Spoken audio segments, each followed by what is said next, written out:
na rantse da Allah ko kai sirrin nan sai Allah ya baka muhalli. Na faɗi wannan maganar na ƙara maimaitawa, ko kai ko ke ko kina da hanya ko baki da hanya kai wannan aikin sai Allah ya baka muhalli. A cikin haka in ka duba comment din bidiyon da nayi na wannan aikin samun gidan, mutane da yawa sun fito sun rantse min da Allah da ya aiko Annabi Muhammad da gaskiya sun yi wannan aikin kuma sun samu gida. Ka duba wannan fa mace ce ta ce malam wallahi billahi azim ni ma nayi kuma yanzu ina gidana na kaina alhamdulillah. Na rantse da Allah, ko kai saurayi ne ko kana da aure ko a gidan haya kake ko kai da matarka da 'ya'yanka ku fara wannan aikin. Rabbi anzilni munzalan mubarakan wa anta khairul munzili. Wallahi sai kun samu gidan kanku kun koma.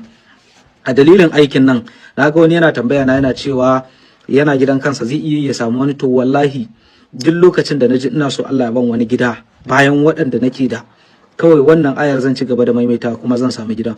Dan manzon Allah izinin wannan aikin kamin sharing ɗinsa ka tuttura 'yan uwa musulmai kowa ya amfana da sirrin nan, ni da kai mu amfana aladan.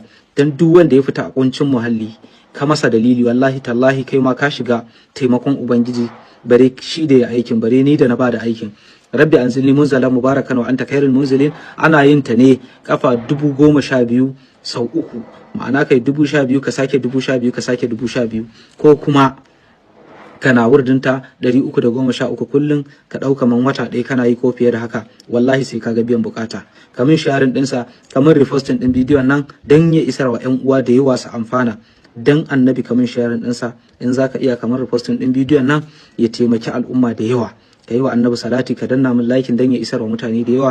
Kuma ga waɗanda suke tambaya na sabulu da hayaki na dafa'i da jalabi da buɗin harkoki, ko suna ina za su iya ɗaukar namban waya na su mun magana, kowace ƙasa ko wadda ta daɗe bata sami miji ba, ko kuma wanda in sun yi kasuwa abin yake lalacewa rariyar hannu za su yi lissafi su ga kuɗi babu.